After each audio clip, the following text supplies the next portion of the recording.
नमस्कार दोस्तों। आज हम बात करने जा रहे हैं एक बेहद महत्वपूर्ण मुद्दे के बारे में। वो है भारत का ईरान के चाबहार पोर्ट पर अडिग रुख।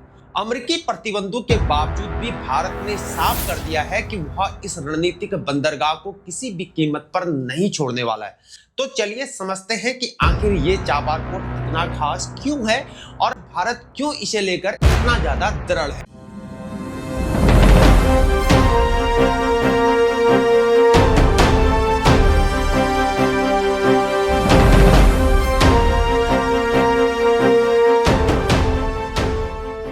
दोस्तों, चाबहार पोर्ट ईरान के दक्षिण पूर्वी तट पर स्थित एक रणनीतिक बंदरगाह है और यह भारत के लिए सिर्फ एक व्यापारिक केंद्र नहीं है बल्कि एक भू राजनीतिक शक्ति का प्रतीक भी है।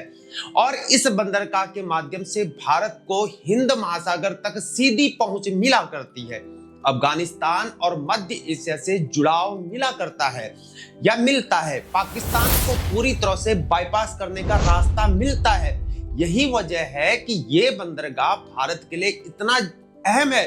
28 अक्टूबर 2025 को अमेरिकी ट्रेजरी विभाग ने भारत को 6 महीने की सशस्त्र छूट दी, जो 26 अप्रैल 2026 तक वैध है।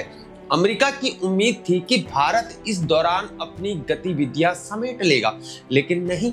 भारत ने साफ शब्दों में कहा कि वह चाबहार को छोड़ने का कोई भी इरादा नहीं रखता है। हो सकता है सरकार अमेरिका के साथ एक मध्य मार्ग खोजने के लिए नाजुक बातचीत में लगी हो सकता है, जहां 2024 में ईरान के साथ 10 साल का करार किया और इस समझौते में $370 मिलियन का निवेश भी शामिल है। यह दीर्घकालिक प्रतिबद्धता है, न कि कोई यहाँ पर अल्पकालिक व्यावसायिक सौदा है। भारत ने चाबहार में बर्थ और उपकरणों का आधुनिकीकरण किया है और इस बंदरगाह के माध्यम से अफगानिस्तान को गेहूं और पुनर्निर्माण सामग्री भेजी जाती है। और यह पहली बार नहीं है कि जब भारत को चाबहार के लिए छूट मिली हुई है। 2018 में डोनाल्ड ट्रंप के पहले कार्यकाल के दौरान भी अमेरिका ने चाबहार विकास के लिए एक दुर्लभ छूट को दिया हुआ था।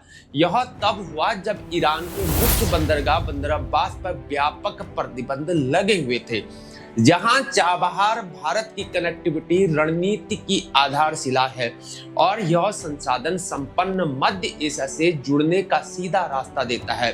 यहां अफगानिस्तान में भारत के मानवीय मिशनों के लिए चाबहार अत्यंत ही महत्वपूर्ण है और इसे छोड़ना क्षेत्रीय स्थिरता प्रयासों में भारत की विश्वसनीयता को नुकसान पहुंचाएगा। जहां भारत अपनी 1.4 अरब जनता के लिए विविध और किफायती ऊर्जा स्रोतों को प्राथमिकता देता है, वहीं विदेश मंत्रालय के प्रवक्ता रणधीर जायसवाल ने यह पुष्टि की है कि भारत अमेरिका के साथ छूट व्यवस्था को परिष्कृत करने में लगा हुआ है। हम इस व्यवस्था पर काम करने के लिए यूएस पक्ष के साथ बातचीत कर रहे हैं। हो सकता है भारत यहाँ पर अन्य तरीके तलाश सकता है, जैसे कि वो हो सकते हैं गतिविधियों को कम करना हो सकता है या तीसरे पक्ष की व्यवस्थाएं हो सकती हैं या अमेरिकी चिंताओं को संबोधित करते हुए भारत के हितों की रक्षा भी हो सकती है। लेकिन एक बात तो यहाँ पर स्पष्ट है कि चाबहार से बाहर निकलना कतई विकल्प में नहीं है, क्योंकि यह मामला भारत की रणनीतिक स्वायत्तता और अमेरिका के साथ गहराती साझेदारी के बीच संतुलन की परीक्षा है।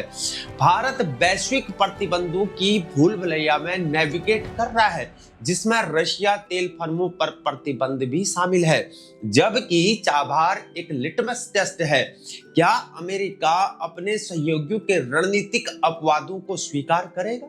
जबकि अब अप्रैल 2026 की समय सीमा भी नजदीक आ रही है, लेकिन भारत का संकल्प अडिग है। भारत बिना समझौता के अनुपालन प्रदर्शित करने का लक्ष्य रख रहा है।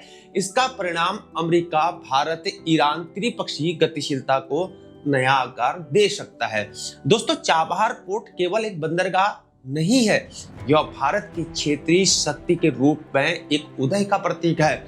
इसे छोड़ने से इनकार भारत के उन संपत्तियों की रक्षा के दृढ़ संकल्प को दर्शाता है जो भविष्य की वृद्धि के लिए बेहद ही इंपॉर्टेंट है, जबकि दूसरे देश पीछे हट जाते हैं। भारत कूटनीति का लाभ यहाँ पर उठा रहा है। यह देखना होगा कि वाशिंगटन आगे कितनी छूट देता है।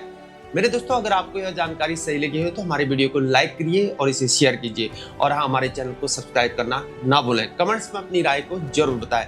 फिर मुलाकात होगी। जय हिंद, भारत माता की जय।